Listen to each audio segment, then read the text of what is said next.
नमस्कार मित्रांनो, आर.एस अकॅडमीमध्ये आपल्या सर्वांचे या ठिकाणी सहर्ष स्वागत आहे.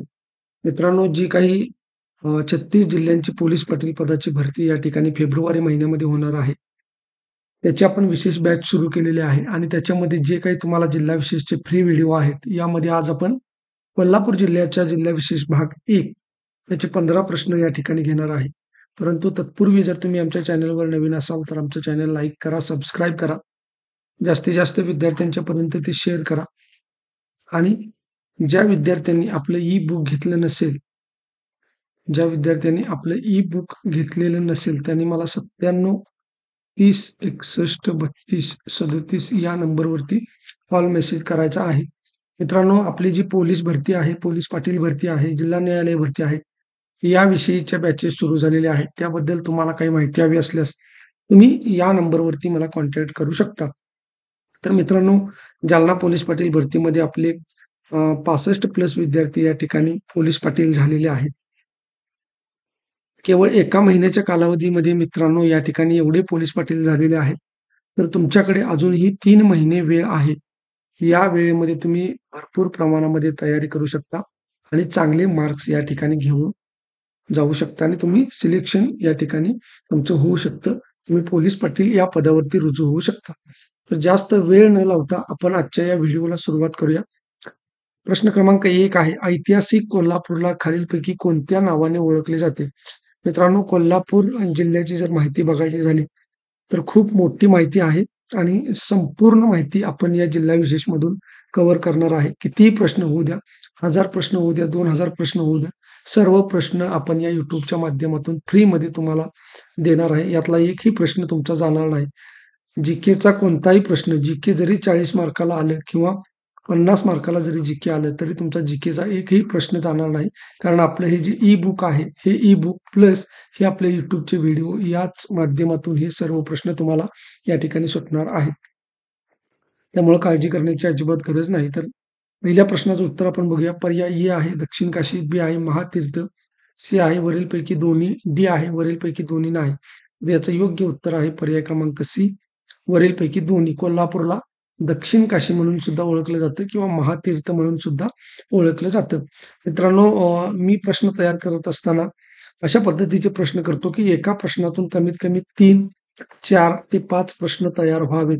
इथे जर तुम्ही बघितलं तर इथं आपला पहिला प्रश्न आहे, ऐतिहासिक कोल्हापूरला खालीलपैकी कोणत्या नावाने ओळखले जाते? हा एक प्रश्न आहे. जर तुम्हाला विचारायचा झाला प्रश्न, तर पुन्हा तुम्हाला असा विचारला जाऊ शकतो, की दक्षिण काशी म्हणून खालीलपैकी कोणत्या शहराला ओळखले जातं? तर त्याचं उत्तर आहे कोल्हापूर. त्याचबरोबर महातीर्थ म्हणून खालीलपैकी कोणत्या शहराला ओळखलं जातं? तरी सुद्धा त्याचं उत्तर काय आहे? कोल्हापूर. अशा पद्धतीनं या ठिकाणी 3 प्रश्न तयार होतात.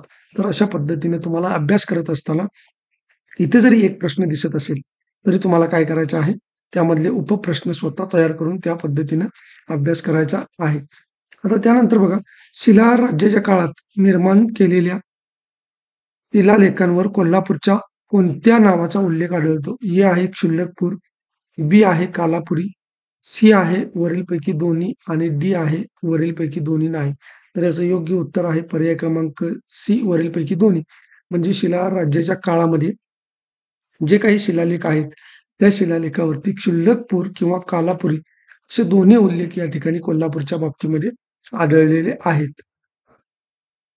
त्यानंतर बघा प्रश्न क्रमांक 3, प्राचीन काळी कोणत्या शहराला कुंतल या नावाने ओळखले जात होते? ए आहे कोल्हापूर, बी आहे सातारा, सी आहे पुणे, डी आहे सांगली. तर याचं योग्य उत्तर आहे पर्याय क्रमांक ए, कोल्हापूर. त्यानंतर बघा प्रश्न क्रमांक 4, कोल्हापूर जिल्ह्याच्या पश्चिम नैऋत्य दिशेला खालीलपैकी कोणता जिल्हा आहे? ए आहे रत्नागिरी, बी आहे सिंधुदुर्ग, सी आहे सातारा, डी आहे सांगली. तर याचं योग्य उत्तर आहे पर्याय क्रमांक बी, सिंधुदुर्ग. त्यानंतर प्रश्न क्रमांक 5 बघा, कोल्हापूर जिल्ह्याच्या पश्चिम वायव्य दिशेला खालीलपैकी कोणता जिल्हा आहे? ए आहे रत्नागिरी, बी आहे सिंधुदुर्ग, सी आहे सोलापूर, डी आहे सातारा. तर 5चं उत्तर आहे पर्याय क्रमांक ए, रत्नागिरी.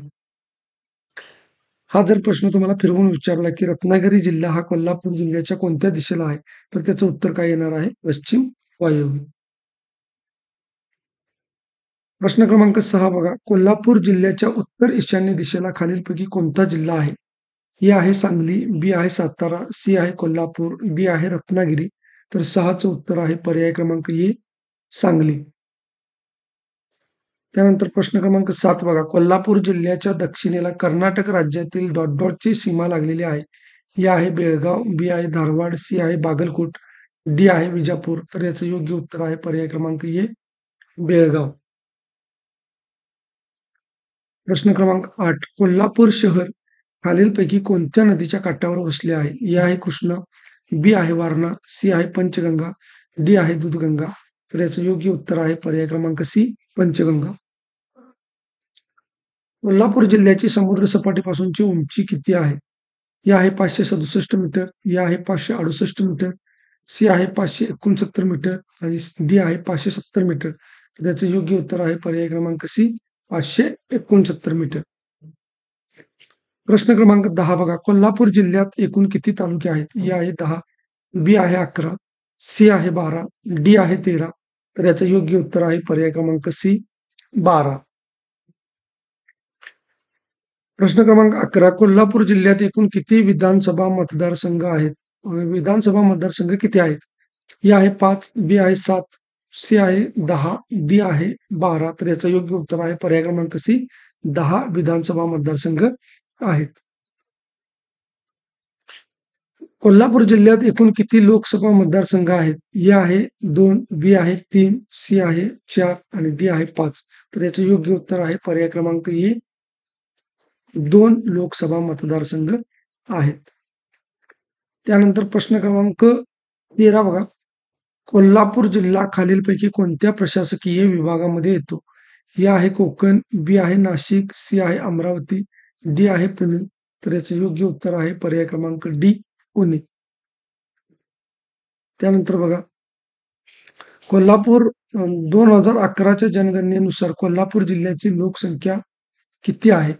पर्याय ए आहे 38,74,000, पर्याय बी आहे 39,74,000, पर्याय सी आहे 40,74,000, पर्याय डी आहे 41,74,000. तर याचं योग्य उत्तर आहे पर्याय क्रमांक ए 38,74,000. मित्रांनो, कोल्हापूर जिल्ह्यामध्ये खूप मोठ्या प्रमाणामध्ये पोलीस पाटील पदांची भरती होणार आहे.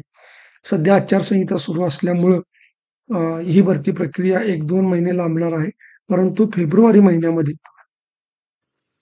महिन्यामध्ये या सर्व तालुक्यांचे या ठिकाणी पेपर होणार आहेत. किंबहुना 36 जिल्ह्यांची जी काही भरती होणार आहे, त्याचे जे पेपर आहेत ते या ठिकाणी फेब्रुवारी महिन्यामध्ये होणार आहेत. त्यामुळे तुमच्याकडे 3 महिन्यांचा चांगला कालावधी आहे. याच्यामध्ये तुम्ही परिपूर्ण अभ्यास करू शकता. प्रश्न क्रमांक 15 आणि शेवटचा प्रश्न या ठिकाणी बघा. 2011च्या जनगणनेनुसार कोल्हापूर जिल्ह्याची लोकसंख्या घनता किती आहे?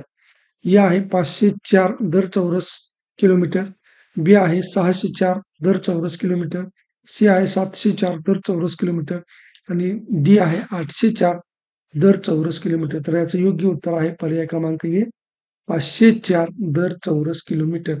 अशा पद्धतीने मित्रांनो आपण कोल्हापूर जिल्ह्याचे 15 प्रश्न या ठिकाणी बघितलेले आहेत. मित्रांनो, कितीही प्रश्न होऊ द्या, हे सर्वच्या सर्व प्रश्न या ठिकाणी कव्हर केले जाणार आहेत. त्यामुळे तुम्ही जर आमच्या चॅनलवर नवीन असाल तर चॅनल लाईक करा, सबस्क्राईब करा, जास्तीत जास्त विद्यार्थ्यांच्या पर्यंत शेअर करा, जेणेकरून तुम्हाला कळून जाईल की आपली स्पर्धा किती आहे. कमेंट बॉक्समध्ये हा व्हिडिओ तुम्ही कोणत्या गावामधून बघत आहे ते सुद्धा मला कळवायचं आहे. माझं सुद्धा गाव कोल्हापूर आहे. कोल्हापूर जिल्ह्यामध्ये शिरगाव तालुका, राधानगरी जिल्हा कोल्हापूर हे माझं गाव आहे. त्यामुळे कोल्हापूर जिल्ह्यातले जे व्यक्ती हा व्हिडिओ बघत असतील त्यांनी मला आपलं गाव, आपला तालुका या ठिकाणी कळवायचा आहे. आणि हा व्हिडिओ कसा वाटला ते निश्चितपणे तुम्ही मला कमेंट बॉक्समध्ये सांगायचं आहे. धन्यवाद.